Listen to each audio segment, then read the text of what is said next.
Bonjour David. Bonjour Coco. On est nouveau avec David parce qu'il y a eu beaucoup d'intérêt par rapport à la vidéo qu'on a fait ensemble, où toi tu m'as interviewé par rapport à notre maison. Un grand merci. Alors maintenant c'est un petit peu à moi d'expliquer qui est David. David est venu dans ma vie, je pense il y a 1 année et demie comme ça. Et en fait c'est avec un savoir extraordinaire au niveau judiciaire vraiment. Et tu as proposé ton aide par rapport à notre maison grâce à François de Siebenthal. Et il était aussi très engagé dans tout ce qui était l'initiative Monnaie Pleine. Très engagé. Et en fait, tu connais la loi, je pense, mais vraiment, en tout cas beaucoup mieux que les policiers qu'on a croisés l'autre jour. Ouais. Et voilà, tu t'intéresses un petit peu à toutes ces failles aussi. Quelles sont ces failles? Tu connais justement l'histoire du fraude du nom. Dont nous allons parler maintenant. Voilà, ça c'est vraiment cette grande thématique, je pense, qui est importante de connaître parce que moi je connaissais absolument rien de tout ça et je pense que c'est quelque chose qui va beaucoup intéresser les gens et je trouve intéressant parce que tu as les mots pour le dire. C'est vraiment simple quand tu t'exprimes, je trouve, on arrive à comprendre.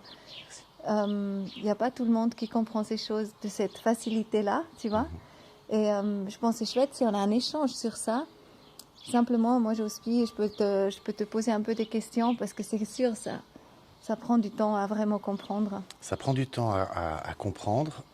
Ça prend vraiment du temps en fait à réaliser que le sujet que l'on traite, en réalité, nous met dans une situation où on est dans l'obligation de renier sa propre identité, celle avec laquelle on s'est identifié toute notre vie, du moment où on est né et on a pris conscience on a cru avoir pris conscience de qui on est.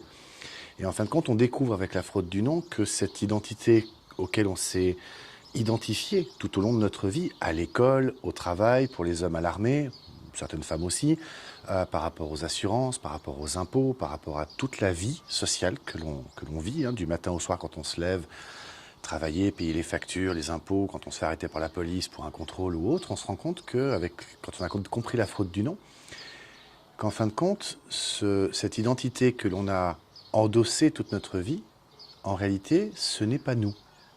C'est pas moi. Ouais, c'est un avatar, un homme de paille. C'est ça. Moi, je dis le pion du Monopoly. Voilà. Donc, vas-y.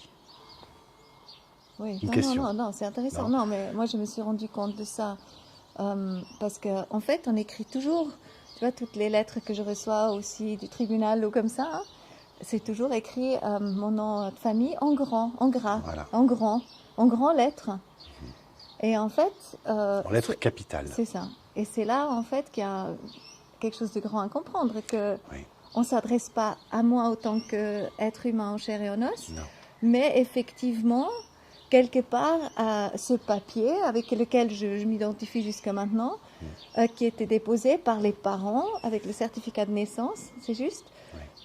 Et puis on s'identifie avec ça toute la vie. Et après, il y a cette histoire derrière que en fait, si on ne dit pas qu'on est en chair et en os et qu'on est vivant, un être humain vivant, après 7 ans, on nous... Ah, c'est tellement compliqué à comprendre. Hein. Alors c'est vrai que c'est très compliqué. On va reprendre les bases. On va reprendre les bases. Ce qu'il faut déjà comprendre, c'est qu'au niveau juridique, l'être humain, en tant que tel, n'a jamais eu sa place dans l'arsenal juridique. On prend la Constitution, alors on est en Suisse, donc on va parler principalement suisse, et je vais faire quelques parallèles avec la France, parce que la France a un peu plus d'avance sur nous, ils ont découvert ça il y a plus longtemps que nous. Les Américains et les Canadiens ont plus de 30 ans d'avance.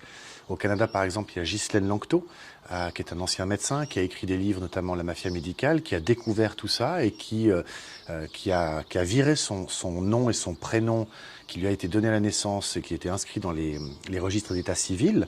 Donc cet avatar qui est la personne juridique, elle a viré tout ça, elle a choisi son nom, elle est redevenue souveraine. Si on prend la Bible, par exemple, tous les personnages de la Bible n'ont qu'un prénom. Personne n'a de nom de famille. Oui, c'est vrai. Si on regarde aujourd'hui les rois, les reines, les princes et tout ça, je veux dire, la reine Elisabeth, elle n'a pas de nom de famille. Alors on va dire de Windsor, mais vrai. elle n'a pas de nom de famille. J'ai jamais pensé à ça. On parle du prince William, il n'a pas de nom de famille. Et on peut trouver sur Internet les actes de naissance des enfants de Katie Williams. Et on voit justement que Kate, qui s'appelait Middleton, de nom de jeune fille, de maiden name, le nom de jeune fille en anglais, lorsqu'elle s'est mariée, elle a perdu son nom de famille. Donc au lieu de prendre le nom de famille de William, puisqu'il n'en a pas, il est souverain, il n'a pas de nom de famille, elle a perdu son nom de famille. Donc elle n'est plus Kate Middleton, elle est Kate, je ne sais plus quoi, duchesse, enfin voilà. Et les enfants de Katie Williams n'ont pas de nom de famille. Wow. Voilà. Wow. Le pape choisit son nom. On a actuellement le pape François, mais le pape François, l'être humain qu'il est depuis sa naissance, ne s'appelait pas François. Il a choisi son nom pour sa fonction de souverain pontife. Et c'est là justement la grande différence entre les souverains et, j'ai envie de dire, les esclaves. Donc il faut comprendre que tout ce système dans lequel on baigne depuis la naissance est un système d'esclavage, on va rentrer dans les détails après, à savoir que le fait qu'on ait un nom et un prénom, surtout le nom de famille. Le nom de famille, en fait, nous a été donné par l'État. C'est pas le père qui donne le nom de famille, le père en fait ne fait que de transmettre. Et il faut savoir que l'esclavage se transmet également par le père. On trouve ça dans le Code Noir que j'ai publié sur mon Facebook il y a quelques heures. Là, je remercie mon ami Alexandre Hilarion de l'avoir publié. Alors il faut comprendre que dans le monde juridique que l'on hérite aujourd'hui, qui provient principalement du juridique romain, il y avait déjà cette notion de ce que l'on appelle le capitis deminutio maxima, minima ou media. Alors, le capitis deminutio, donc capitis la tête, donc on coupe la tête, hein, on diminue la tête. Oui. Capitis la tête, deminutio diminuer, oui. Donc on diminuait la tête, donc tout ça. Et ça, on pouvait le faire minima, media ou maxima. Et je fais exprès de descendre justement dans mes termes parce qu'on perdait un peu de citoyenneté, par exemple le droit de vote. Minima, je prends un exemple parmi tant d'autres, hein.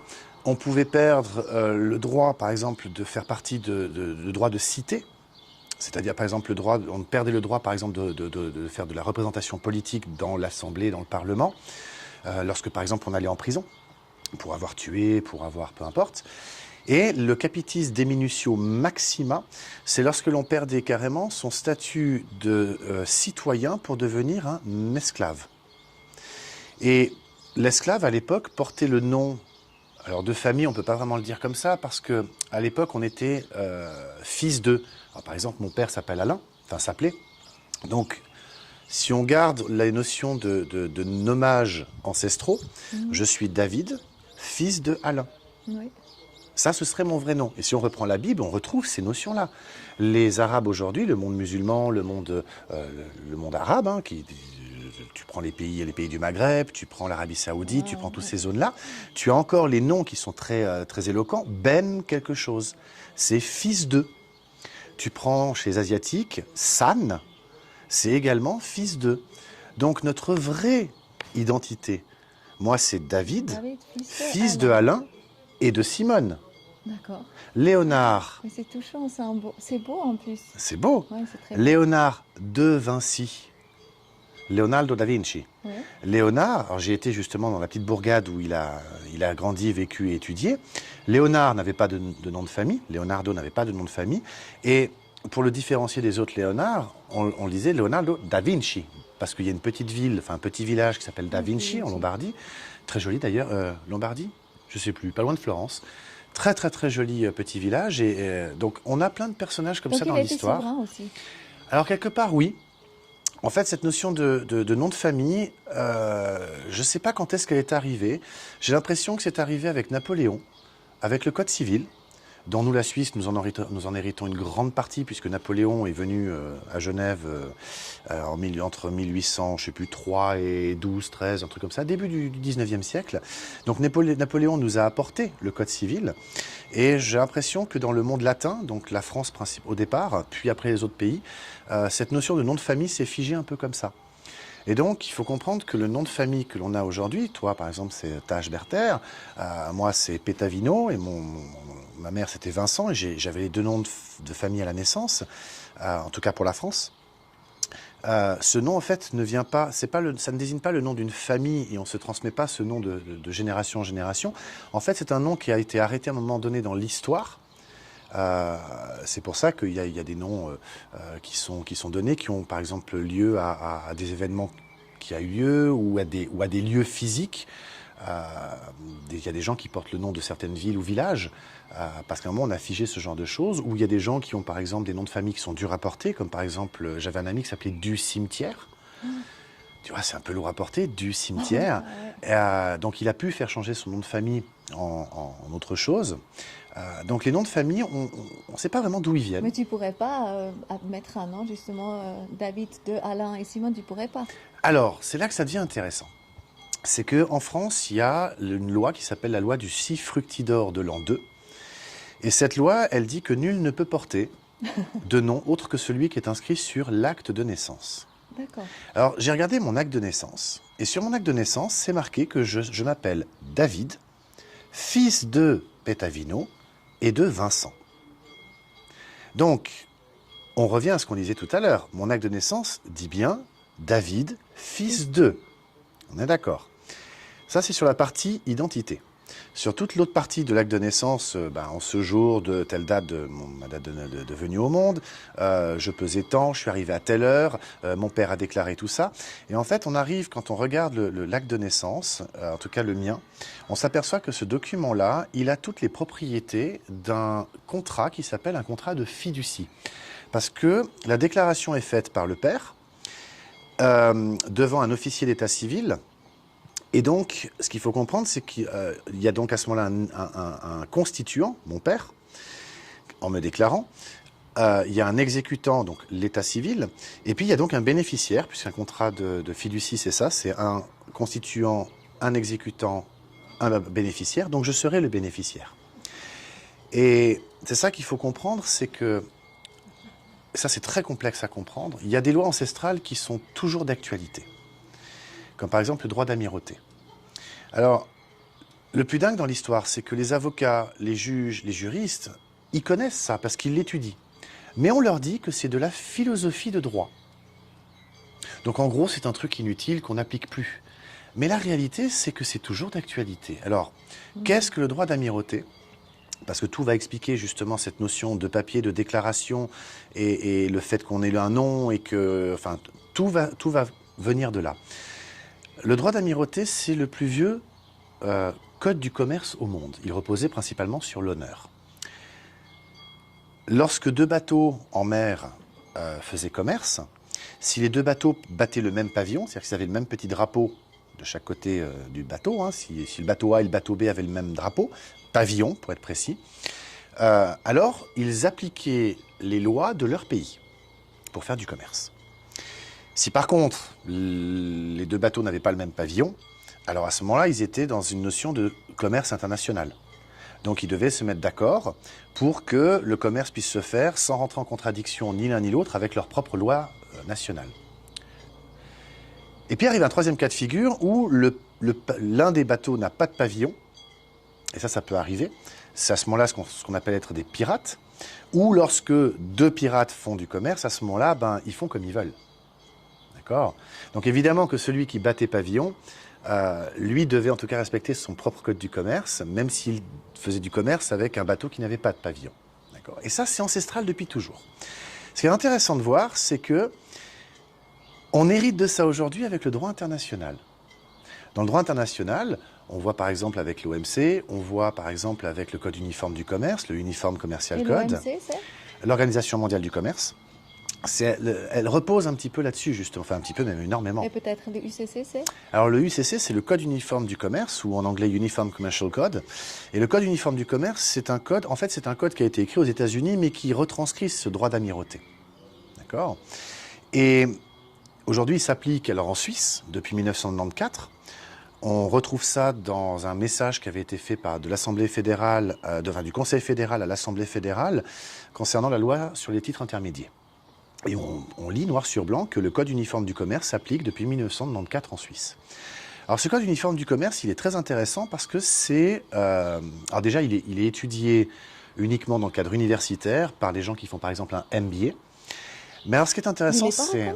Alors, s'il est reconnu, alors ce qui est dingue, c'est que les gens qui étudient le UCC, le Code uniforme du commerce, comment dire ça, on leur donne un cours un peu vague sur les grands principes généraux.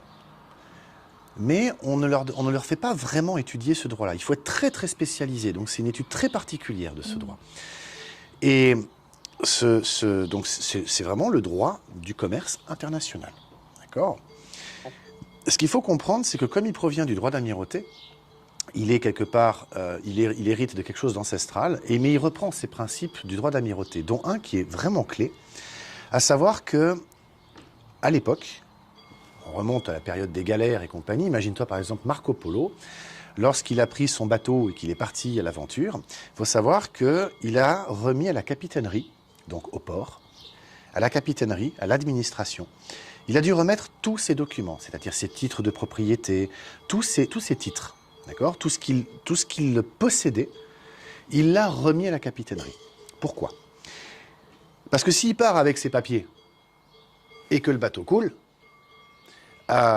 l'héritage ne peut pas se transmettre, puisque les papiers n'existent plus. C'est des contrats. C'est des contrats. Il faut comprendre que tout sur cette terre... Donc, par exemple, voilà, la maison, c'est un contrat. Voilà, etc. tout sur cette terre, il faut comprendre que les banques, les assurances, l'administration et tous ceux qui nous demandent en fait des papiers par rapport à un objet qu'on croit posséder, une voiture par exemple, en réalité ce n'est pas l'objet qui les intéresse, c'est le papier qui se substitue en fait à l'objet. D'accord. Donc pour la voiture par exemple, c'est la carte grise. Pour la maison, c'est le titre de propriété. Pour le terrain, c'est le titre de propriété. Je crois qu'on a compris un peu le principe. Pour l'être humain, c'est la carte d'identité. D'accord ? Donc, tous ces documents, aujourd'hui, c'est comme si lorsqu'on partait en mer, on devrait les remettre à la capitainerie. D'accord ? Parce que si le bateau coule, ou si je ne reviens pas, donc je suis Marco Polo, si je ne reviens pas au bout de 7 ans, eh ben, la capitainerie remet tout ça à l'État qui, elle, lance le processus d'héritage. Oui, c'est ça. D'accord ? Ce qu'il faut comprendre, c'est que, avec le temps, on a peut-être oublié, probablement même, que ces documents sont à la capitainerie. Donc on n'a jamais été les chercher. C'est un petit peu comme l'histoire de l'or et du papier billet. Où justement, on mettait l'or dans les coffres justement des orfèvres, qui lui nous donnaient des bouts de papier. Puis l'orfèvre s'est aperçu que finalement, comme personne venait récupérer son or, il pouvait continuer à émettre des papiers. Mais on est exactement dans le même schéma. C'est-à-dire que comme la capitainerie, ou plutôt aujourd'hui l'administration, on ne va pas récupérer les titres originaux, on n'a que des copies. Tu vas demander ton acte de naissance, tu obtiendras une copie, pas un original. Tu vas demander ton titre de propriété au registre foncier, tu obtiendras une copie, pas un original. Et il est où l'original ? Alors c'est une bonne question. C'est une excellente question. Alors moi j'ai appelé... Notaire, non ? Alors j'ai appelé, parce qu'on a plein de documents pour revenir à l'être humain, nous, l'être humain, il faut comprendre le processus de création de la personne juridique, donc du fameux papier qui se substitue à nous. Voilà. D'accord ? La fraude du nom est quelque chose qu'on trouve sur Internet très facilement. Je recommande d'ailleurs le site de mon ami Jack Fruit qui est la tromperie du code justinien. Donc Google, la tromperie du code justinien. Et il a fait un travail absolument extraordinaire. Mais moi, j'y croyais pas. Je veux dire, c'est trop gros pour être vrai. Et j'aime bien travailler avec du concret. Alors j'ai pris le téléphone, j'ai appelé la mairie de mon lieu de naissance, Monaco. J'ai appelé le service civil, j'ai dit écoutez, voilà, j'ai besoin d'un document qui prouve que je suis né vivant. Alors ils m'ont tout de suite dit oui, il vous faut un acte de naissance. Mais l'acte de naissance, je l'avais entre les mains. J'ai dit écoutez, non, pas. Une copie. Alors la copie conforme à l'original, ouais. Donc c'est un papier sur lequel ils ont collé un timbre, ils ont mis leur tampon, c'est marqué copie conforme à l'original. Donc j'ai un document qui se prétend être une copie conforme. C'est qu'une prétention parce que moi je ne peux que croire ce qu'on me dit et je n'ai pas vérifié. Mais avec tout ce que j'avais appris dans la fraude du nom, je voulais vérifier tout ce qui s'était dit. Alors j'ai appelé la mairie de Monaco et j'ai fait un peu le blond pour essayer de... Alors qu'est-ce qu'il en est ressorti Mais non, tu sais que je suis le président de la Société protectrice des blondes. Non, c'est pour cette expression. J'ai fait un peu l'ignorant. Et tout s'est avéré être vrai, à savoir que, donc, information qui provient de la mairie de Monaco, du service civil. Lorsque un enfant vient au monde, par exemple dans l'hôpital, le médecin qui a accouché l'enfant, lui, comme il est assermenté, ou plutôt il est médecin, donc il peut délivrer un document qui s'appelle un certificat de naissance, enfin un certificat d'accouchement. D'accord ? La preuve. La preuve, il témoigne Voilà, qu'il c'est a ça. vu cet enfant naître, C'est naître, ça. venir au monde. Il fait un contrat, il signe. Il fait pas un contrat. D'accord. Il fait pas un contrat. Il fait une déposition. D'accord. C'est-à-dire Ok. qu'il fait un acte, si tu veux, de témoignage. Ok. Ok ? Il témoigne qu'il a bien vu un enfant venir au monde. D'accord. Et tu entends, j'ai bien dit venir au monde, j'ai pas dit naître. C'est voulu. Donc un enfant vient au monde. Le document, il part à la mairie. Et évidemment, le père, vu qu'on lui dit tu es obligé de déclarer l'enfant, qu'est-ce qu'il fait le père? Il se pointe soit dans le bureau de l'hôpital, soit il va à la mairie directement, ça dépend, et puis il va remplir une déclaration de naissance. Et ces deux documents vont partir au greffe du tribunal. Et le greffe du tribunal, donc le tribunal, va créer un document qu'il va renvoyer au civil, donc à la mairie, et ce document s'appelle un acte D'accord. de naissance. Mhm. Et il faut comprendre qu'un acte, ce n'est pas un certificat. Un certificat, c'est un témoignage. Un acte, c'est juste une extraction des informations que l'on a à un instant donné. Tu vas par exemple à l'office de la population, tu demandes tu demandes un justificatif de domicile, elles vont te sortir un acte de domicile. D'accord. Tu vas demander ton acte de naissance, il va te sortir un acte de naissance. Donc ils vont sortir de leur base de données les informations qu'ils considèrent avoir à ce jour. Ces informations sont peut-être fausses, mais en tout cas, c'est les informations qu'ils ont. D'accord. Et la totalité du système repose sur le fait que, comme ce document provient d'une prétendue autorité, il a une valeur. Mhm. Les informations seraient justes. Mhm. Mais en fait, un acte, ce n'est pas un certificat, ce n'est pas un témoignage. C'est juste des informations qui sont écrites, point barre. On ne sait pas si elles sont vraies. Donc on voit qu'on a là un petit souci, c'est qu'on a d'un côté un médecin qui a fait un certificat, donc un témoignage, et de l'autre, nous avons un tribunal qui crée un autre document qui s'appelle un acte de naissance. Et c'est là que ça devient dingue, parce qu'on va passer notre vie, sur la base de cet acte de naissance, on va créer une carte d'identité, éventuellement un passeport. Quand on va vouloir contracter, c'est-à-dire louer par exemple un appartement, on va donner notre carte d'identité. Quand on va vouloir aller chercher un emploi et donc contracter avec un employeur, on va lui donner notre carte d'identité. Lorsque on veut souscrire un abonnement téléphonique, nous allons donner notre carte d'identité. Lorsque nous souscrivons à une assurance maladie ou accident, on le fait toujours avec cette identité-là. D'ailleurs, il nous demande aussi une copie de la carte d'identité. Mhm. Et donc, tout ce que l'on fait au quotidien, on le fait toujours avec cette carte d'identité. Oui. Alors ça peut sembler normal parce qu'elle justifie de notre identité. Oui. Mais il faut comprendre qu'en réalité, cette carte d'identité, c'est la représentation matérielle.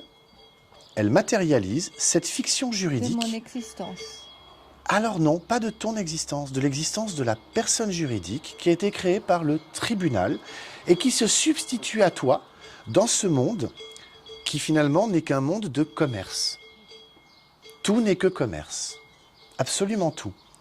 Alors le truc qui est absolument dingue, et c'est là que ça devient totalement dissonant, c'est qu'il faut réaliser qu'en réalité, on joue tous un grand jeu de Monopoly. Alors, imagine-toi qu'on pose sur la table un jeu de Monopoly, tu vois, toi et moi, on met un jeu de Monopoly, on y place les pions, on met les cartes, les dés, et puis, jette les dés. 5, qu'est-ce que je vais faire? Qu'est-ce que je vais dire surtout? Je vais dire, j'avance de 5. Alors, je prends le pion et j'avance de 5.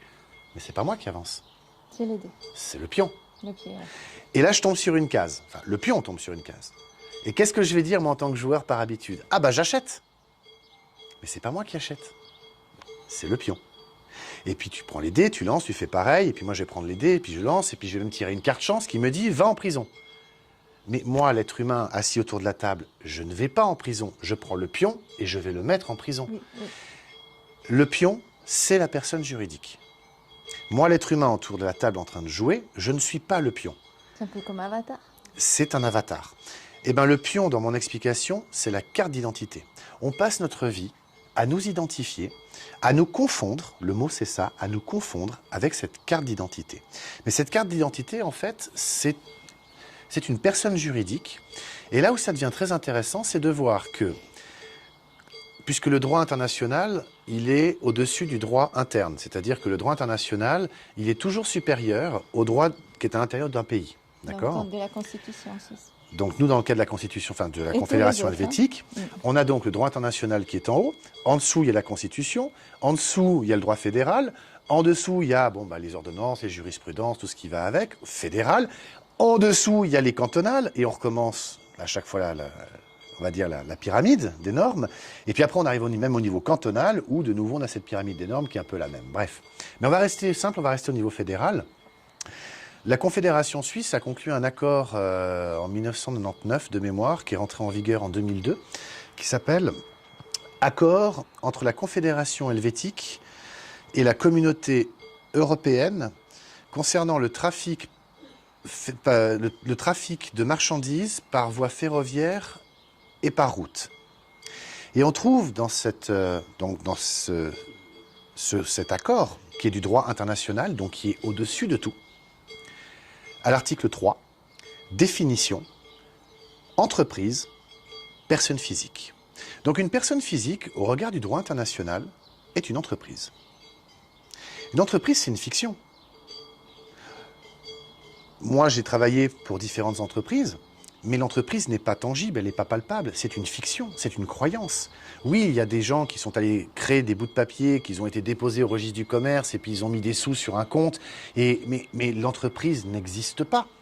Matériellement, elle n'est pas tangible. On pourrait la représenter par les bureaux dans lesquels on va travailler, la carte de visite que l'on a, mais en fait, elle n'existe pas. Toi, tu existes, toi. Oui, là, t'es tangible. Ça constitue toujours t'es un être humain. D'être humain, en fait. Toi, tu existes, tu es. Être ou ne pas être, telle est la question, quelque part. Une entreprise n'existe pas. C'est une fiction, c'est une croyance, c'est une représentation. D'accord ? Donc la personne juridique, c'est une entreprise, au regard du droit international. Ça a des implications qui sont quand même assez majeures. Parce que si une personne physique est une entreprise au regard du droit international, on peut se poser la question, alors à ce moment-là, pourquoi est-ce qu'on remplit une déclaration d'impôt des personnes physiques? Et pourquoi ne pas remplir à ce moment-là une déclaration d'impôt des personnes morales? Puisqu'une personne morale, c'est une entreprise. On va me dire, oui, mais les personnes physiques aussi. Et là, on rentre en fait dans des marasmes juridiques où on va avoir l'administration fiscale qui va dire, mais moi, je suis bloqué par le biais de ma loi sur l'imposition des personnes physiques ou des personnes morales, qui quelque part entre totalement en contradiction avec le droit international, qui prime.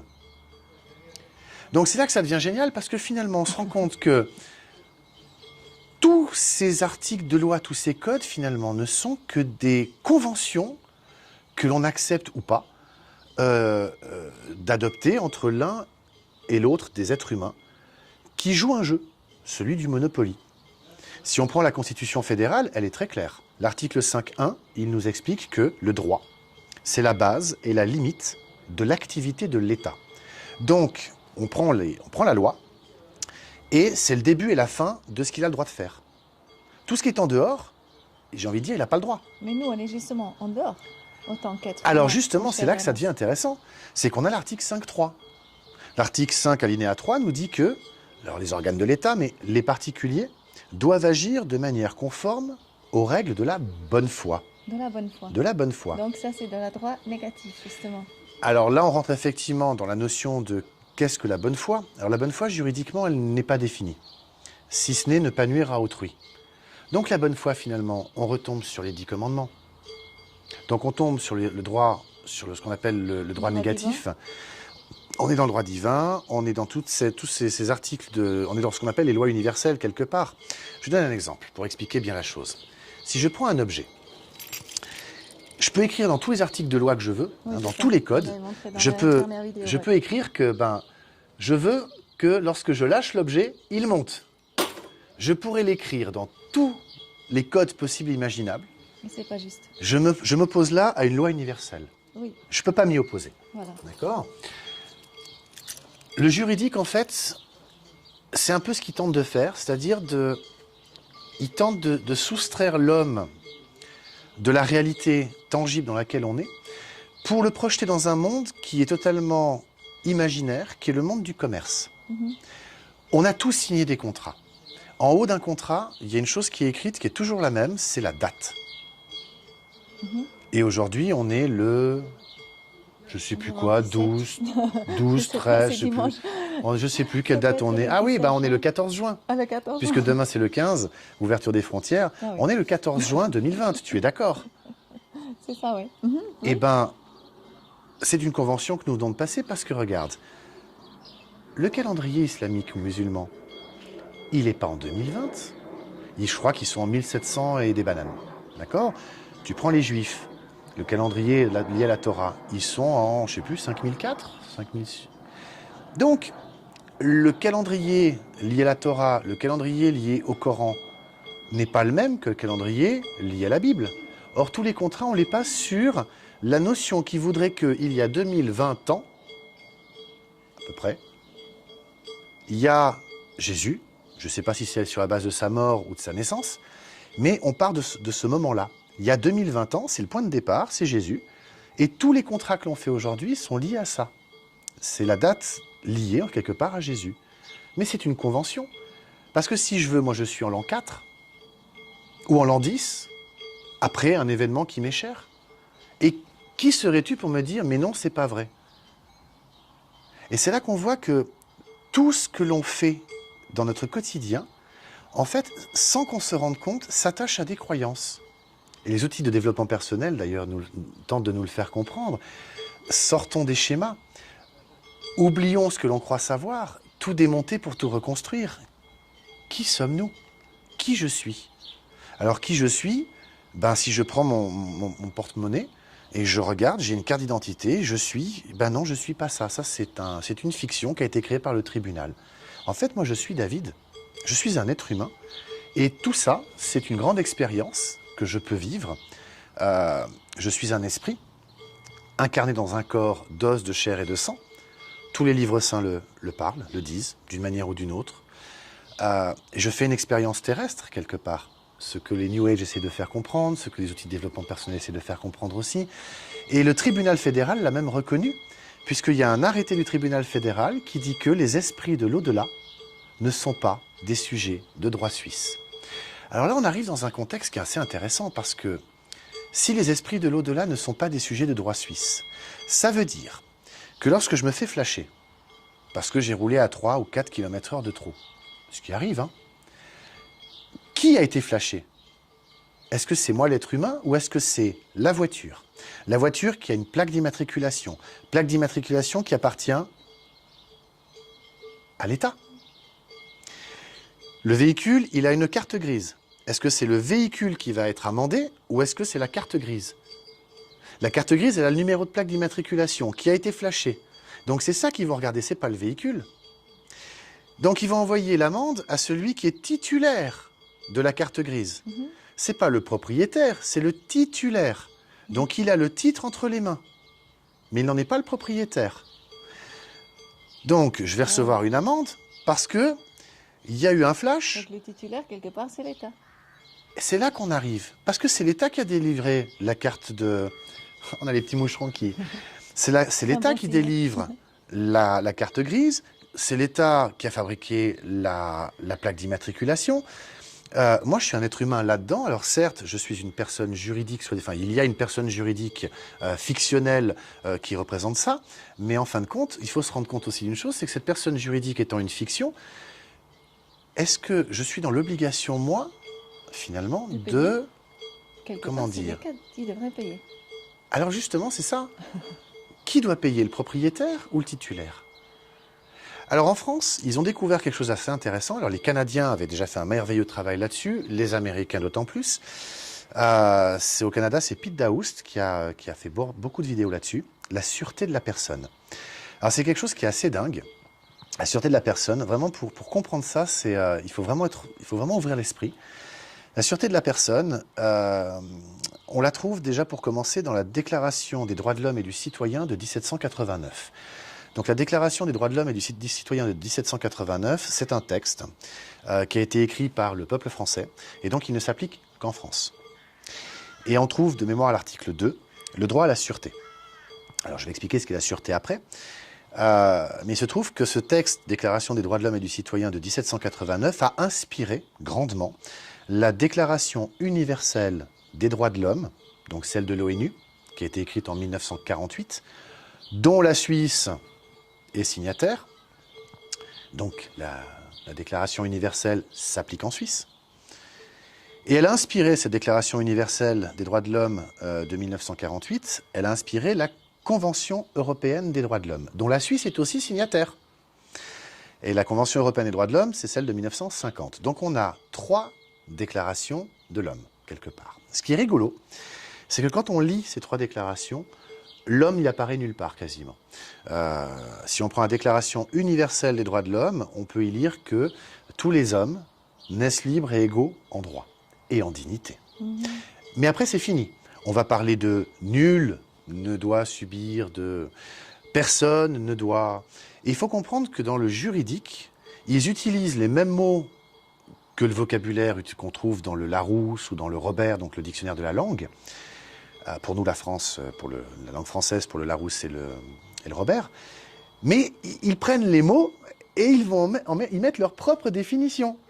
C'est pour ça que les mots qu'eux utilisent ne correspondent pas à ceux que nous avons dans nos dictionnaires. Une personne, toi et moi, quand on dit une personne, on pense à quelqu'un. Et bien pas en juridique. En juridique, c'est la fiction. C'est pas quelqu'un, c'est la fiction. Donc, quand on lit les déclarations des droits de l'homme, quand on lit tous ces textes et qu'on voit que personne, c'est... Alors, pas dans leur jeu à eux. Dans leur jeu à eux, personne, c'est cette fiction juridique. D'accord ? Oui, mais dans notre jeu à nous, quelque part, si tu parles d'une personne, oui. Quelque part, c'est directement le juridique, et personne, c'est personne. Alors, c'est là, quelque part, c'est là que les mots, on voit qu'ils sont galvaudés. J'essaie de plus en plus d'enlever le mot « personne » de mon vocabulaire pour 2 raisons. Parce qu'on peut dire que personne n'est venu. Donc, si personne n'est venu, nobody came, hein, on va dire, voilà. C'est intéressant de faire un peu de... C'est vrai, nobody, c'est pas de corps. Nobody, c'est marrant de faire la langue des oiseaux, justement. Nobody, exactement. Nobody, pas de corps. Donc, ni personne. Mand, même en allemand, c'est ni, jamais, Mand. C'est le man, c'est déjà aussi l'homme, tu vois. Et ben voilà. Jamais d'homme. Oui, c'est intéressant. Et ben voilà. Et le langage juridique, il est beaucoup inspiré en plus du monde anglo-saxon parce que quand en langue française, on entend le juge nous dire « Est-ce que vous comprenez ?» Alors comprendre, toi et moi, on se comprend. On échange des mots, tu as compris ce que j'ai dit, tu comprends ce que, je comprends ce que tu dis. Je ne comprends pas tout ce que tu dis. Ou pas. Voilà. Je ne sais pas comment c'est avec vous. Mais l'objectif, c'est évidemment de s'accorder sur une idée commune. C'est ça, quelque part, la communication, c'est de se comprendre. Ouais. Mais pas en juridique. En juridique, comprendre veut dire se soumettre. Ça vient de l'anglais « Do you understand » Understand. Ah oui, Do you stand under? C'est clair. Donc, est-ce que tu te soumets? Et il est là la chose, finalement. Parce que vu que, en fait, il faut comprendre qu'un tribunal n'est rien d'autre qu'un lieu dans lequel on fait du commerce. D'accord? De quelle forme? Eh bien, on fait du commerce parce qu'on va, toi et moi, au tribunal, parce que nous n'arrivons pas à nous mettre d'accord autour de la table. Oui, mais il y a toujours un contrat entre nous. Oui. C'est ça la base. C'est ça la base. Ouais. Et on n'arrive pas finalement à résoudre, à se mettre d'accord sur ce qu'on a conclu au départ. On a un conflit. Donc si on est dans un conflit, on est déshonoré. C'est pour ça que dans le tribunal, le président du tribunal ou le juge, on s'adresse à lui généralement en lui disant « votre honneur ». Parce que lui, il est là en tant que... Il n'a rien demandé. Dans l'affaire, quelque part, on peut dire oui. Il est là, quelque part, il n'a rien demandé, si ce n'est qu'il fait son travail. Hein. Lui, il n'a rien demandé. Il voit 2 camps qui viennent s'affronter devant lui parce que ça n'arrive pas à se mettre d'accord. Donc lui, il est dans l'honneur, lui. Mais il y en a un des 2 qui n'est pas dans l'honneur. Un des 2 camps, d'accord, qui n'est pas dans l'honneur. Là, c'est compliqué à comprendre, mais en réalité, dès qu'on rentre dans un tribunal, on se met d'office dans une situation de contrat commercial. D'accord. Okay, dans un contrat commercial qui s'appelle une fiducie. Et donc, il y a le constituant, celui qui a fait appel au tribunal. C'est ce que tu as essayé d'expliquer à un rendez-vous au tribunal. C'est ça. Et il n'a pas du tout aimé. Il n'a pas aimé. Accepté. Il n'a pas aimé. Il a dit, je sais très bien ce que je fais. Oui. Qu'est-ce que tu avais dit? Alors, il n'a pas aimé parce que je lui ai dit, donc, nous sommes là réunis. Il y a donc eu la partie demanderesse qui a convoqué le tribunal. Elle est donc la constituante. Vous, monsieur le juge, vous êtes donc là pour exécuter, donc vous êtes l'exécutant, ce qui veut dire que dans un cadre de contrat de fiducie, nous en sommes les bénéficiaires. Évidemment qu'il n'a pas aimé. Et il ne peut pas aimer, parce qu'en faisant ça, on remet le jeu à l'endroit. Nous, dans ton affaire depuis le début, on dit que la banque, n'ayant pas présenté le titre original, donc pas de titre original, pas d'obligation, ils l'ont peut-être perdu, ils l'ont peut-être brûlé, ils l'ont peut-être vendu. S'ils ne te montrent pas le titre original, tu n'as aucune obligation de t'exécuter. C'est là qu'on revient justement avec la fraude du nom, c'est que tout n'est basé que sur des copies. Et aujourd'hui, il y a plusieurs êtres humains qui veulent remettre la main sur tous les documents originaux qui se trouvent à la mairie. Et on n'y arrive pas. La mairie refuse de nous rendre ces titres. Donc si je reviens au droit d'amirauté, au bout de 7 ans, on est perdu en mer. Mais si on revient avant les 7 ans, mais même après, hein, on retourne à la capitainerie et on dit, bah, regardez, je suis vivant. Donc ils doivent nous rendre les documents. C'est ce qu'on doit faire avec un enfant avant ses 7 ans. Alors c'est ce qu'on doit faire. Avant ces 7 ans, ce serait bien. Alors en Suisse, nous avons, et en France aussi, il y a ce même document. J'ai découvert ça de manière un peu hasardeuse. Je me suis rendu compte que tous les êtres vivants, je ne vais pas dire le mot personne, tous les gens qui arrivent à la retraite, notre AVS, notre système de retraite, leur envoie chaque année un document à remplir, et ce document s'appelle un certificat de vie. D'être vivant ou de certificat de vie, c'est l'AVS. L'AVS envoie chez qui? L'AVS envoie un document à celui qui est bénéficiaire d'une rente AVS, un certificat de vie ou attestation de vie, un truc comme ça, certificat de vie, je crois. Donc nous, on reçoit ça? À la retraite, oui. D'accord, d'accord. Et donc, ils doivent remplir ils doivent retourner ça, évidemment, à l'AVS, donc aux caisses de retraite. C'est pour leur signaler qu'effectivement, ils sont toujours en vie. C'est intéressant, ils sont en vie. D'accord? Donc, parce qu'ils sont en vie, ils vont être rémunérés. D'accord? Pourquoi j'aborde ce sujet-là? Parce qu'en fait, quand on va sur le site de la commune, moi j'habitais à Lancy, donc je cherchais ce document, un certificat de vie, et ben on peut aller dans n'importe quel... on peut l'imprimer depuis Internet déjà, parce qu'il est donné par les communes. Il n'a pas le logo de l'AVS, donc c'est un document où il n'y a pas le logo de l'AVS. On peut le remplir, aller voir la police, la gendarmerie, ou une autorité comme par exemple l'administration civile, et ils le tamponnent du moment qu'on leur montre que on est bien là, et puis on a bien la carte d'identité donc qui correspond à cette personne juridique fictionnelle, et ils vont nous reconnaître en vie. Comme ils nous reconnaissent en vie quelque part, c'est comme si on revenait de la mer. De la mer. D'accord? Oui. C'est important cette notion de revenir de la mer donc parce qu'elle est symbolique. C'est la première fois qu'on nous reconnaît autant qu'être humain? Alors, c'est un petit peu ce que je commence à comprendre, c'est que l'administration nous reconnaîtrait que nous sommes donc en vie. À partir de 65 ans. Alors, ils le font comme ça aujourd'hui, mais rien ne t'empêche d'aller aujourd'hui sur Google, de taper certificat de vie suisse, voilà, de télécharger le document, de le remplir, d'aller à l'administration et de te le faire tamponner. Et donc, l'administration, l'autorité prétendue, te reconnaît en vie. C'est là que ça devient intéressant parce que du coup, je pense que c'est grâce à ça qu'on peut initier toutes les démarches derrière pour récupérer les titres originaux. Je veux venir sur l'assurance vie parce que c'est extrêmement important. Là, je pense qu'on peut comprendre. Il y a des gens qui ont fait des assurances vie. J'ai le souvenir d'une amie, Raphaëla, si tu regardes cette vidéo, je te salue. Son papa a disparu il y a des années en arrière. Et normalement, au bout de 7 ans, l'assurance vie doit faire bénéficier l'assuré, hein, donc dans ce cas-là, c'était sa fille, du montant de la prime qui était convenue et prévue. Bref. C'est là qu'on se rend compte que finalement, ce droit d'amirauté, ce qu'on explique, c'est cette notion de perdu en mer, donc la marchandise où l'être humain se perd en mer et que donc les documents restent à la capitainerie, sont donc lancés dans un processus d'héritage, que quand on revient de la mer, on les récupère. C'est quelque chose qui peut sembler fou, mais c'est bien réel parce que tout notre système repose là-dessus et on le voit bien avec les assurances vie. Ils ont cette notion de 7 ans. Ils l'ont. Et en plus, elle est écrite dans la loi. Tu vois? Donc, ça peut paraître fou tout ça, mais c'est une réalité. Alors pourquoi les avocats, les juges, ils ne sont pas d'accord ou ils ont du mal à comprendre ce qu'on leur explique? Alors déjà, d'une part, c'est voulu, parce qu'ils ont appris ça comme étant de la philosophie de droit, premièrement. Mais par contre, ils en ont fait des doctorats, des masters, des travaux de diplôme, donc ils sont tout à fait au courant. Hein. Au contraire, ils ne pourraient pas le dire. Mais le plus dingue dans l'histoire, c'est que pour comprendre tout ce marasme qu'on met maintenant au jour avec la fraude du nom, tout ça s'est réparti dans différents endroits. T'en as un petit peu dans le Code civil, t'en as un petit peu dans le Code des obligations pour la Suisse, hein.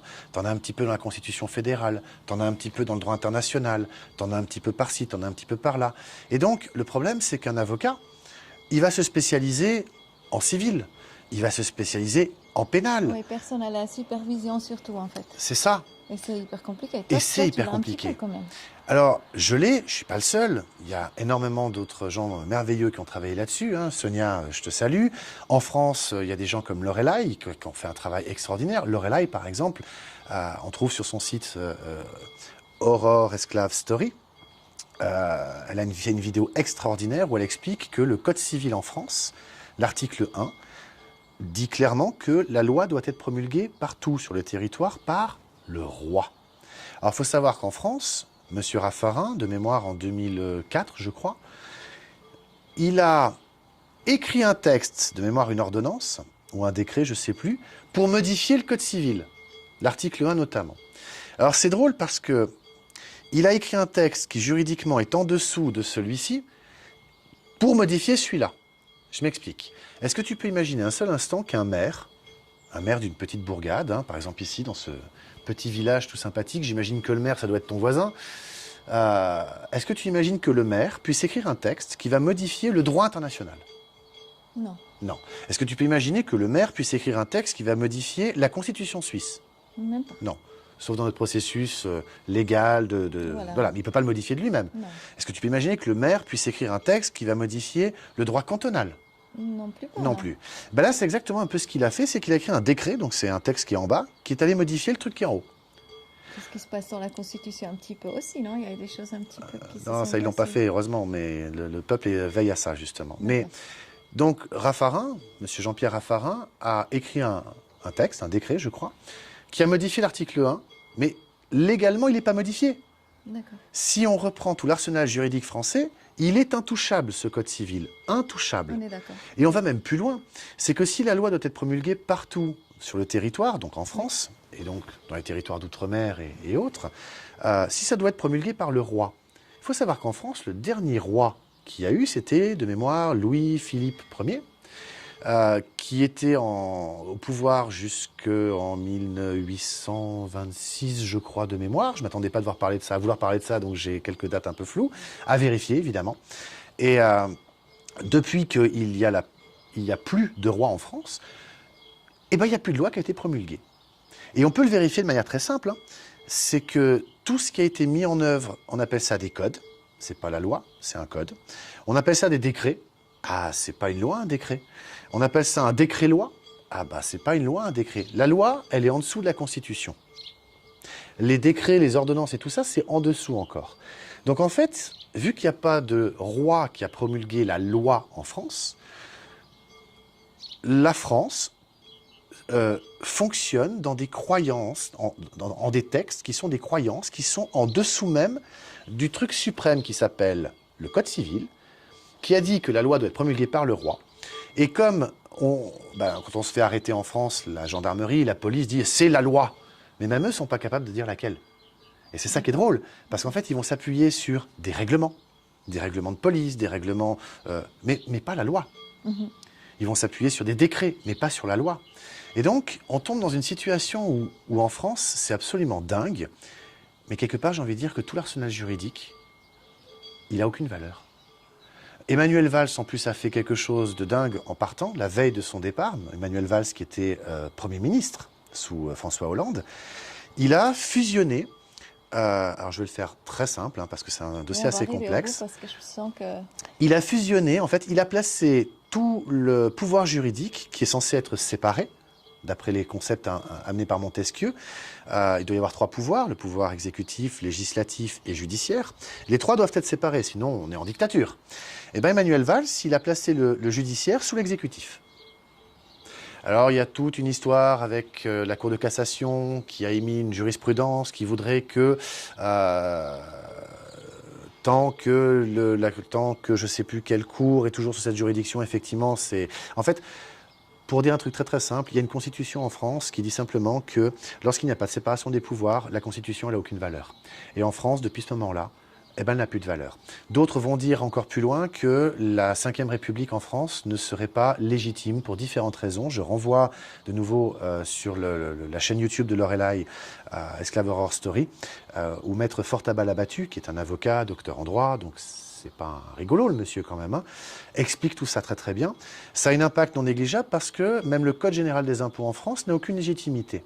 Et je vais revenir chez nous du coup en Suisse parce que ce qui est dingue, c'est qu'on s'aperçoit que aux États-Unis, le Internal Revenue System, et là on peut voir les vidéos de Aaron Russo, décédé depuis un certain temps malheureusement, mais il est allé interviewer le patron de l'IRS, le Internal Revenue System, qui est l'organisme qui cueille l'impôt aux États-Unis. Dans la Constitution américaine, le droit à l'impôt est inscrit dans la Constitution, mais il y a un organisme privé qui a dit, puisqu'il n'y a personne qui s'en occupe, moi je vais le faire. Le IRS, Internal Revenue System. Donc Aaron Russo est allé l'interviewer, le patron de l'IRS, et il a avoué qu'effectivement, aucune loi n'a donné légitimité à l'IRS de lever l'impôt. Au Canada, il y a Ghislaine Langto, GIS, qui s'oppose à remplir une déclaration d'impôt canadienne parce que le Québec n'aurait pas ratifié la Constitution du Canada. Donc, pas de ratification. Le Québec n'est pas rattaché au Canada, donc elle ne veut pas remplir une déclaration d'impôt du Canada. Elle veut respecter finalement la loi quelque part. Elle le veut. En France, il y a des Bretons qui ont compris et qui se rappellent que Napoléon leur a donné la souveraineté, donc l'indépendance. Donc ils n'ont pas à se soumettre à l'impôt français. Il y a des Corses qui l'ont compris. Il y a toute une équipe aujourd'hui qui s'est rendu compte que la Savoie a été envahie par la France et rattachée à la France de manière illégitime. Et il y a plein de choses comme ça. Oui, il y a plein de choses comme ça. Et nous en Suisse, quand on regarde tout ça, on peut poser la question aux impôts de leur dire, mais attendez, vous nous demandez quoi finalement? Parce que vous demandez de remplir une déclaration d'impôt. On doit la remplir de manière conforme à la vérité. Ouais. À la vérité. Ouais. D'accord? C'est la loi fédérale. On signe la déclaration d'impôt.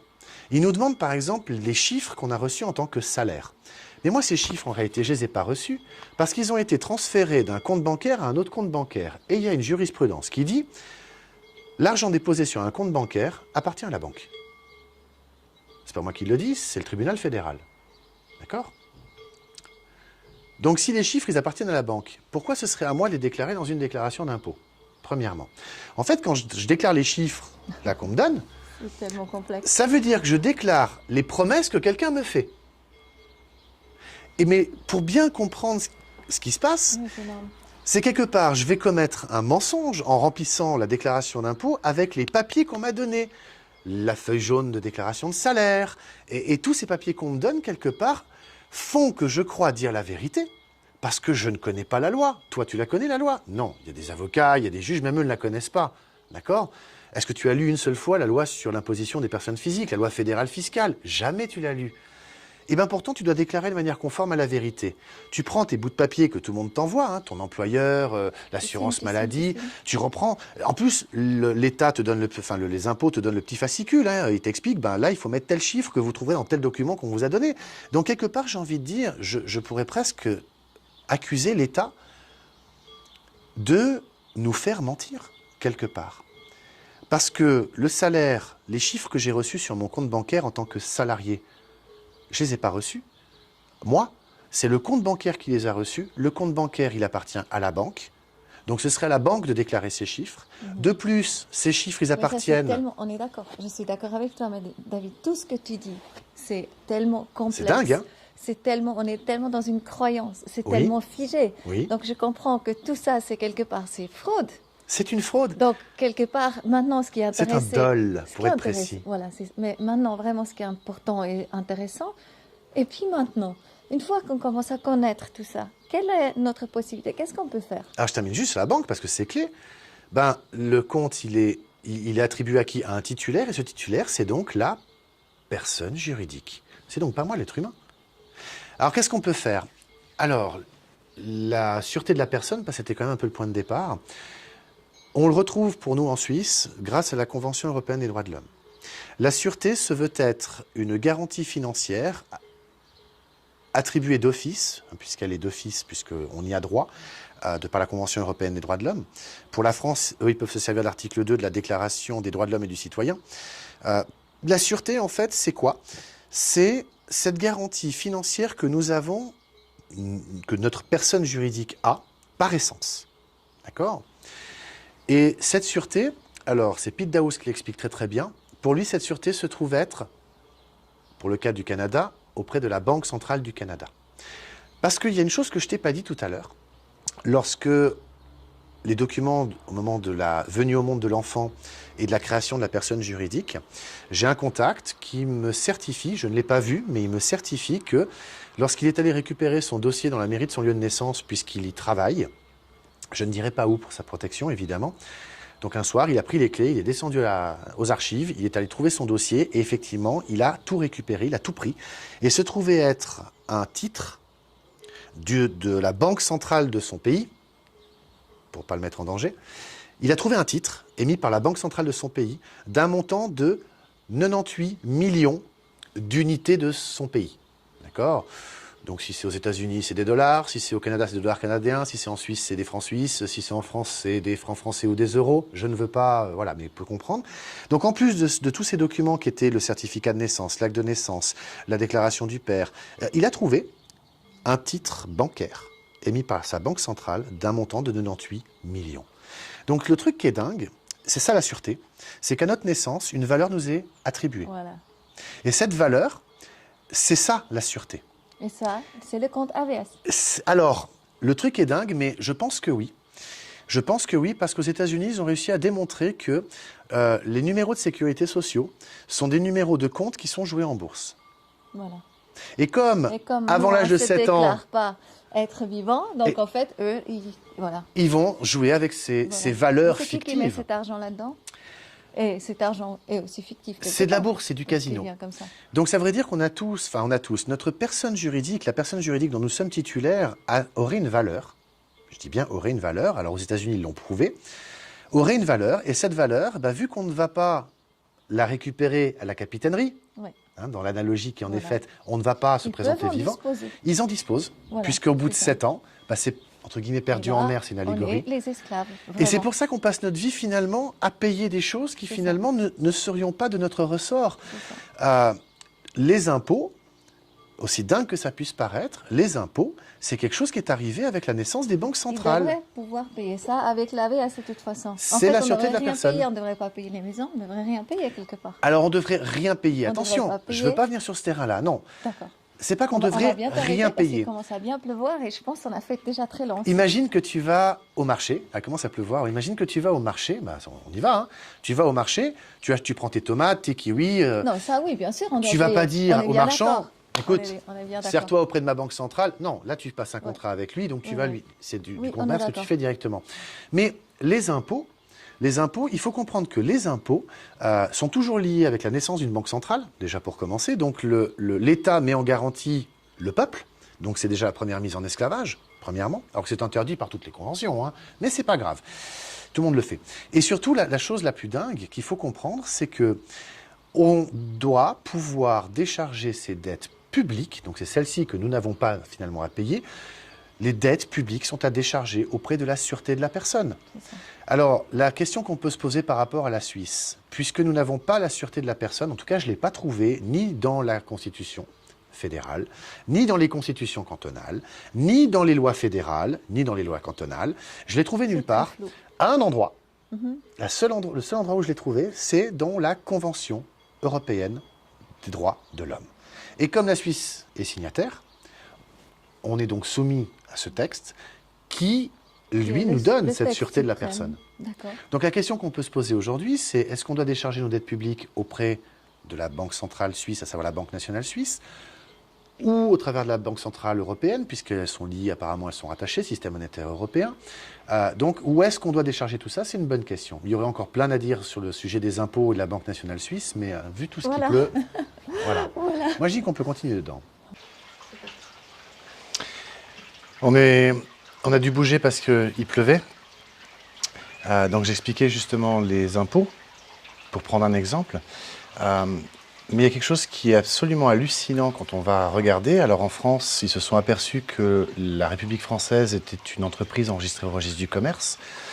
On retrouve sur société.com et dans les bases de données de l'INSEE, on retrouve tout ça, puisque c'est l'INSEE qui distribue les numéros de sirène ou de sirette, qui est l'équivalent du numéro de TVA, ce qui veut dire que dès que tu as un numéro de TVA, tu es une entreprise, et une entreprise n'a pour but que de faire du commerce.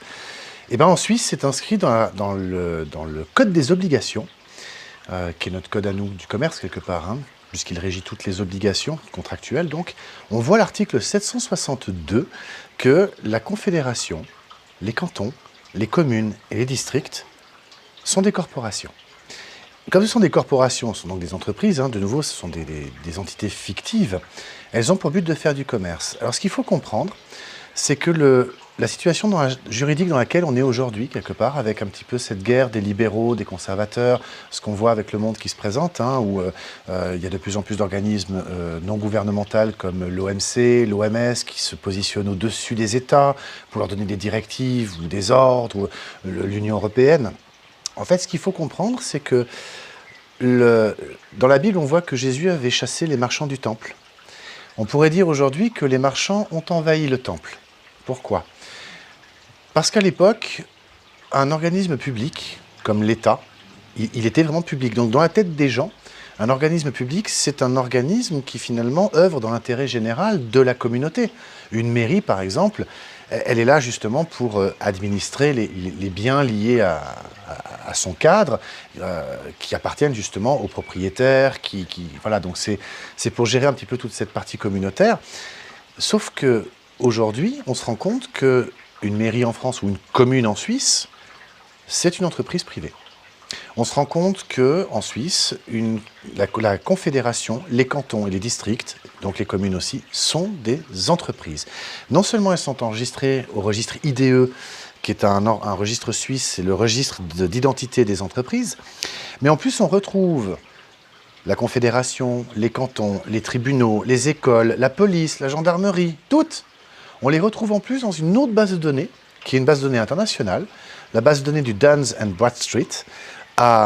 Et ils ont un numéro, Duns, et on peut trouver, si on va sur Internet, sur la base de données upic.de, upik.de, et ben on arrive à retrouver, pour la Suisse, la Confédération, tous les cantons, toutes les communes, tous les hôpitaux, tous les corps de police, donc la police cantonale de ceci ou la police cantonale de cela, on les retrouve tous, et ce sont tous des entreprises. Ce qui est dingue dans cette histoire, c'est que les fonctionnaires qui sont employés par ces administrations, ils pensent faire très bien leur travail et à juste titre. Ce qu'ils ne savent pas, c'est qu'en réalité, ils font du commerce, et qui plus est de manière illégitime, parce qu'ils obligent l'être humain à faire du commerce avec une entreprise privée. Les impôts, par exemple, envoient la déclaration d'impôt, donc le fonctionnaire fait très bien son travail par rapport à ses règlements, par rapport à ce qu'il a appris. Donc qu'est-ce qu'il fait ? Il envoie la déclaration d'impôt au contribuable. Le contribuable va faire quoi ? Il va la remplir, il va la signer, puis il va renvoyer. Donc c'est là qu'il a contracté avec une entreprise. En fait, ce qu'il faut comprendre, c'est qu'aujourd'hui, ce qui était public est devenu privé. Ça a un impact qui est non négligeable, parce que ça veut dire qu'en fin de compte, moi je n'ai aucun contrat avec la Confédération, je n'ai aucun contrat avec la commune, je n'ai aucun contrat avec le canton, jusqu'à preuve du contraire, et je n'ai aucun contrat avec l'administration fiscale. Sauf si je reçois la déclaration d'impôt et que je la remplis, je la signe, là j'ai contracté avec eux. Pourquoi ? Parce qu'eux vont dire, mais attendez, il y a une loi, on utilise une loi. Et on se retrouve dans la même situation que le Internal Revenue System aux États-Unis, c'est-à-dire cet organisme privé qui s'est dit, bah tiens, vu qu'il n'y a personne qui occupe ce terrain-là, bah moi je vais le faire. Sauf que nous, en Suisse, ou en France, l'impôt est né, notamment avec la Banque centrale, en tout cas en Suisse. Et ce qu'il faut comprendre, c'est que ces organismes publics, en devenant privés, continuent une activité qui, théoriquement, ne leur appartient pas. En traduction, si toi, aujourd'hui, tu montes une entreprise, et tu décides d'envoyer des déclarations d'impôt à tes clients, et de les taxer sur la base de la loi des impôts, tes clients ils vont te dire « t'es gentil, mais ça c'est de l'arnaque ce que tu es en train de faire. T'as pas le droit de faire ça. » Ils déposeraient même plainte, ce qui serait juste. Mais nous, parce qu'on nous a enseigné, on nous a appris, nos parents nous ont dit, parce qu'on croit que tout ça est légitime, et en fin de compte, moi j'ai l'intime conviction, et je vais me réfugier derrière mon droit fondamental de croyance, qui est inscrit dans la Constitution fédérale, Je crois que tout ça, c'est une immense supercherie. Si la Confédération est une entreprise, elle fait du commerce, j'aimerais qu'elle me montre le contrat que j'ai signé avec elle. Si la commune, les cantons, la gendarmerie, la police font du commerce avec moi, j'aimerais savoir quel est le contrat que j'ai signé avec eux. Tant que je ne nuis à personne, je fais un excès de vitesse. Je dépasse de 3, 4, 5 km/h, y compris au-dessus de la marge de sécurité. Hein. À qui ai-je nuit? Est-ce qu'il y a un blessé? Est-ce que la Confédération ou la commune, le canton, qui va m'envoyer l'amende, peut se prétendre d'être lésé de quelque chose? Non. Ils ont juste pris une photo. Voilà. Donc ça, c'est extrêmement important à comprendre, c'est que le domaine public, enfin les organismes publics, sont devenus des privés. Les gens qui y travaillent ne le savent pas, donc les fonctionnaires, les agents de police, les administrateurs, tous ces gens, ils ne le savent pas. Et ils font très très bien leur travail, ça j'en conviens. Mais pour moi, ce travail qu'ils font est totalement illégitime. Et ça, c'est très grave. Et c'est quelque part, maintenant, ce qu'il faut comprendre, c'est qu'on est dans une situation où financièrement, les banques, elles sont totalement en faillite. Le système bancaire, il est mort. Tout ce monde est en train de s'écrouler. Et le fait de comprendre la fraude du nom permet justement l'éveil. C'est une des parties. Et pour ça, il y a des vidéos que j'invite vraiment tout le monde à aller voir. C'est les vidéos de mon ami Jérémia Lécarné. Il a une chaîne YouTube. Il a fait un travail extraordinaire de recherche, vraiment, sur les contrats, sur le droit des défunts, sur la notion de temps.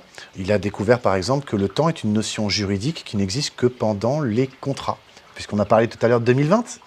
Hein, donc on a conclu tous les deux que cette date-là était correcte entre toi et moi parce qu'on accepte tous les deux cette notion de il y a 2020 ans, Jésus, tout ça. C'est un contrat.